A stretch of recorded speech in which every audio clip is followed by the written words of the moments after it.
Hello everyone, welcome to sleepy classes. कैसे हैं आप लोग? होपफुली अच्छे होंगे। तो आज अपने घटना चक्र के सीरीज़ में हम लोग देखेंगे इकॉनमी के 5 क्वेश्चंस। तो आपको क्या करना है, वीडियो को पॉज करना है, क्वेश्चन को अटेम्प्ट करना है और फिर जो है इसके आंसर को देखिए और सॉल्यूशन को देखिए। ठीक है, तो चलिए करते हैं स्टार्ट। पहला क्वेश्चन है, which of the following best defines effective revenue deficit. आपने जो है अक्सर इसको न्यूज़ में सुना होगा, इफेक्टिव रेवेन्यू डेफिसिट। तो आपको बताना है कि ये क्या होता है। ऑप्शन ए है revenue deficit minus the subsidies, revenue deficit minus the payment of interest, revenue deficit minus expenditures on the salaries and pensions, या revenue deficit minus the grants for creation of capital assets. ठीक है, तो बताइए इसका सही option क्या होगा। इसका सही ऑप्शन है option D, revenue deficit minus the grants for creation of capital assets. देखिए, ये जो है एक कंसेप्ट है जो कि यूनियन बजट 2011-12 में इंट्रोड्यूस किया गया था। बेसिकली होता क्या है, आपको पता है, अगर आपने बजट पढ़ा होगा तो रेवेन्यू डेफिसिट हम लोग क्यों कैसे निकालते हैं। जो हमारा रिसीट्स होता है और जो एक्सपेंडिचर्स का जो डिफरेंस होता है उसको हम लोग रेवेन्यू डेफिसिट बोलते हैं। अब एक्सपेंडिचर में क्या होता है कि गवर्नमेंट, जो आपकी जो स्टेट गवर्नमेंट है, वो क्या करती है कि कुछ पैसा जो है वो सॉरी, जो आपकी जो सेंट्रल गवर्नमेंट है वो कुछ पैसा क्या करती है, स्टेट गवर्नमेंट को देती है एज अ ग्रांट। अब कुछ ग्रांट का पैसा जो है वो कैपिटल एसेट को बनाने के लिए यूज़ किया जाता है। तो गवर्नमेंट ने उस समय बोला था जो पैसा state government capital asset create करने के लिए यूज़ करती है उसको हम लोग एक्सपेंडिचर में नहीं जोड़ेंगे। ठीक है, और अगर उस एक्सपेंडिचर को हम लोग हटा दें तो उसके बाद जो रेवेन्यू डेफिसिट बचता है उसको हम लोग इफेक्टिव रेवेन्यू डेफिसिट बोलेंगे।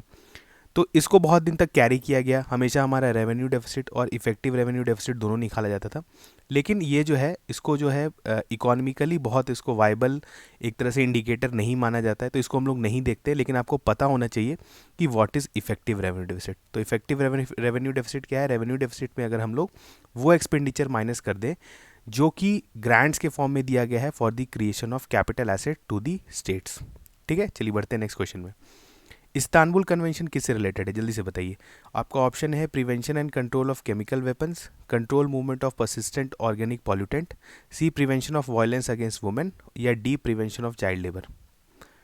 इसका सही ऑप्शन है prevention of violence against women. ठीक है, ये बहुत ही कॉम्प्रिहेंसिव एक कन्वेंशन है। It is also called the Council of Europe convention on preventing and combating violence against women and domestic violence. ठीक है, इसमें आप पढ़ सकते हैं, इसमें वेरियस इसके आर्टिकल 1 में इसका पर्पस स्टेट किया गया है कि क्या क्या, जैसे protect women against all forms of violence, prevent, prosecute and eliminate violence against women and domestic violence. ये काफ़ी कॉन्ट्रोवर्शियल कन्वेंशन भी रहा है, इससे बहुत सारे कंट्रीज जो है वो बैकआउट कर गए हैं, जैसे एग्जाम्पल है टर्की। तो इसके बारे में आप थोड़ा सा ज़रूर गूगल करके पढ़ें कि व्हाट इज़ इस्तानबुल कन्वेंशन। लेकिन अगर इस्तानबुल कन्वेंशन पे बेस्ड क्वेश्चन आता है तो ये किससे रिलेटेड है? Violence against women. ठीक है, चलिए आगे बढ़ते हैं। यहाँ पर आपको इंडेक्स दिया हुआ है, तो आपको बताना है कि which of the following indices या इंडेक्स जो है वो पब्लिश होता है वर्ल्ड बैंक के द्वारा। पहला है आपका ease of doing business index, second is global gender gap index, third is global competitive index. ठीक है, तो आपको बताना है कि इसमें से कौन कौन सा जो है वो वर्ल्ड बैंक के द्वारा रिलीज किया जाता है। तो इसका सही ऑप्शन क्या है? सिर्फ वन ओनली, क्योंकि आपका जो लास्ट टू है, 2 और 3, ग्लोबल जेंडर गैप इंडेक्स और ग्लोबल कॉम्पिटिटिव इंडेक्स, ये किसके द्वारा रिलीज़ किया था ये आप गूगल करके बताएंगे। ठीक है, ये बहुत ही इंपॉर्टेंट ऑर्गेनाइजेशन है जिससे, जो कि, और आपको पता है ग्लोबल कॉम्पिटिटिव इंडेक्स हम लोग इंडिया के कंटेक्स में भी हर बार देखते हैं, क्योंकि इसे बताता है कि हमारा इकॉनमी कितना कॉम्पिटिटिव है कंपेयर टू अदर्स इकॉनमी। ठीक है, तो आपको जो है ये देख के ज़रूर बताना है।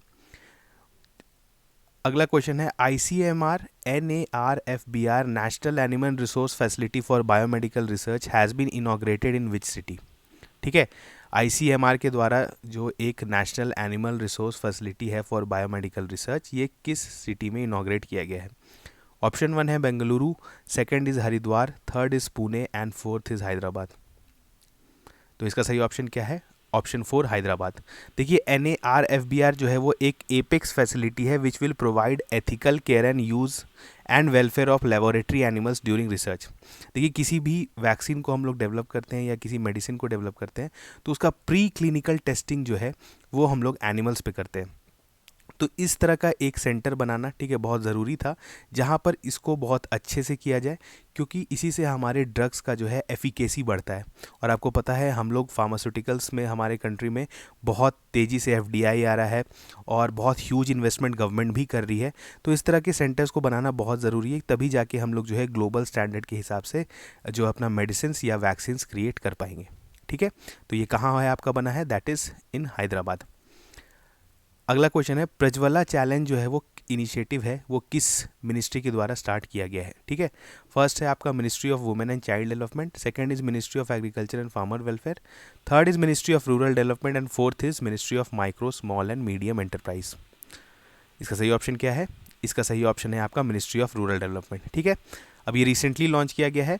तो ये आपको पता है एक हमारे यहाँ कोर स्कीम चलता है जो सेंट्रल गवर्नमेंट के द्वारा, जिसको हम लोग बोलते हैं दीनदयाल अंत्योदय योजना। ठीक है, DAY से बोलते हैं, और ये क्या है? National rural livelihood mission, DANRLM बोलते हैं इसको। ठीक है, और इसी के अंदर जो है प्रज्वला चैलेंज लाया गया है।